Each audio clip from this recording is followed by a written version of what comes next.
Hi, welcome back to my channel. It's Jodie Hill here, and today I'm going to be sharing some thoughts about how you as a business can avoid redundancies.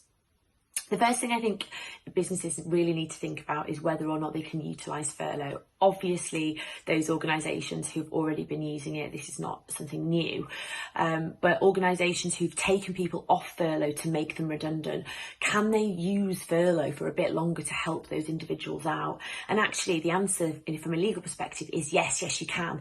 There's a really odd misconception, and actually it's probably because when the guidance first came out, it actually said that the whole purpose of furlough was to avoid redundancies. That was removed. The purpose of furlough and the job retention scheme is not to avoid redundancies. It's to help businesses maintain their staff and also for staff to have an income. So with that in mind, employers should really embrace the use of furlough. It's only available till the end of October. And where individuals would ordinarily be made redundant, there's no real cost to the employer, at least for July and August. Obviously, employers have to think about the cost if they're not going to keep that employee on. There are contributions for furlough, so watch my other video on the flexible furlough and what those rules are.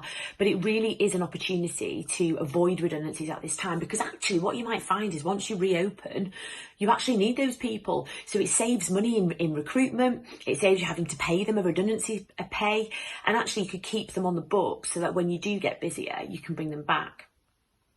The second thing I would say is consider short-time working or reducing people's hours on either a permanent basis or a temporary basis.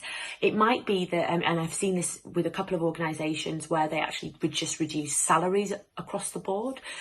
If you are going to do that, I would definitely make sure you consult with people and get an agreement in writing.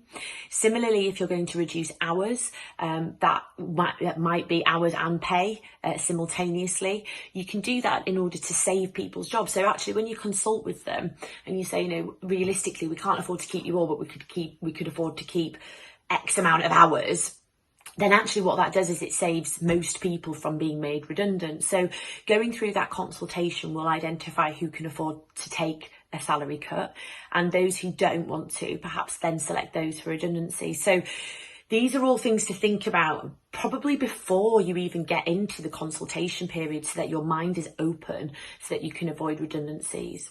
There are also things like layoffs, probably not so relevant now, and you do have to have a clause within your contract. But if anyone has any questions around short-time working, varying contractual hours, consultations, layoffs, and any other ways to avoid redundancy, please get in touch.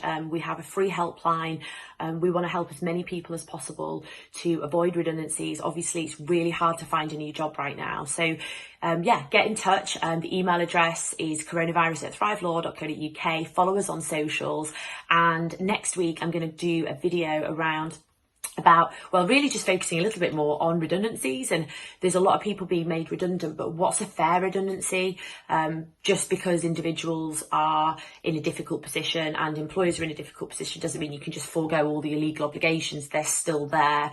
So I'm going to talk a lot about that over the next few weeks. Keep an eye on our socials and drop a comment if this has been helpful. Thank you so much. See you soon.